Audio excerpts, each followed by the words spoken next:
Gianluca Stringini with Boston University is one of the world's leading scholars studying malicious activity on the internet.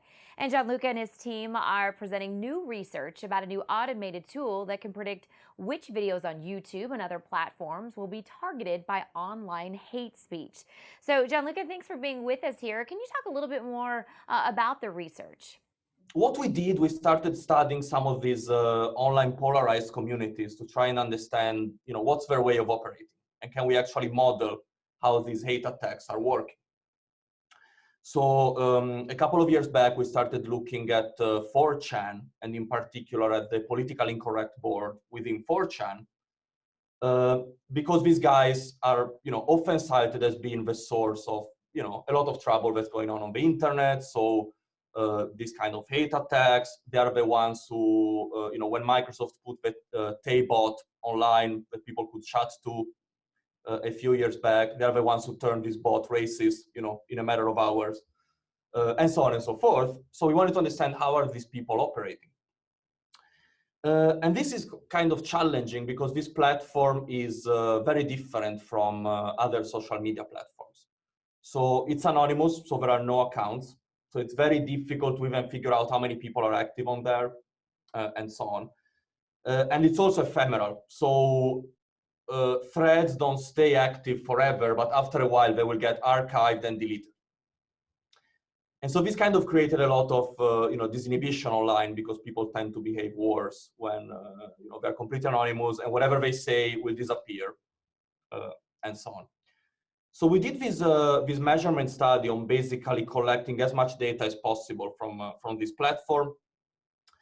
And we started characterizing what do these hate attacks look like. And we found that oftentimes these hate attacks would target YouTube videos. So someone would find a YouTube video that they thought would be a good target for attacks because, for example, it would expose some ideas that the communities found outrageous or against their ideals and whatnot. And then they would post a link to this YouTube video on the platform, so on 4chan, with text along the lines of you know what to do, or something like that. So basically, the platform explicitly prohibits to organize hate attacks, but this is the way in which they go around it without explicitly saying what they want to do, other than exactly what to do. That's the code. And then after this happens, basically all these anonymous actors will go on the YouTube video and start posting hateful comments. And then they will come back on 4chan, on the thread that organized it, and start a sort of comment about how the attack is going and what they posted and all of that.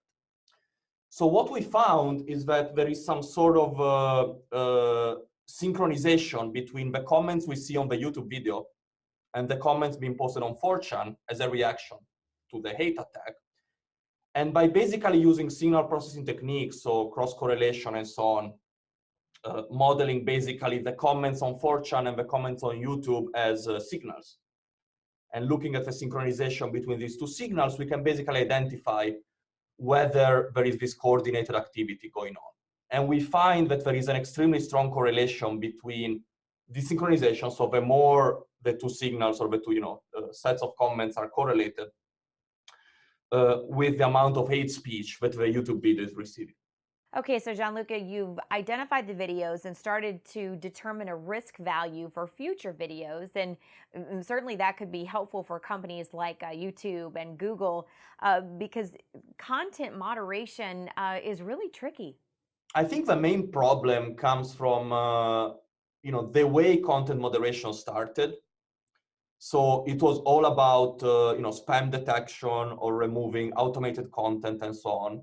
And so both as the research community as well as companies, we've been developing systems for 20 plus years to identify content that is automatically generated and it's clearly malicious, right? So if you think about spam, it's a black and white problem. So it's either spam or it's not. When you talk about this activity that's human driven and it's very context dependent, it tends to become very nuanced, and there are many gray areas. So this is why at the moment, we don't have systems that are as accurate as the ones we developed for spam detection, malware detection, and so on, to detect this type of activity. And this is why content moderation is actually required. So really, the problem here becomes: can we actually reduce the number of comments or content that moderators need to look at in a way that facilitates their job?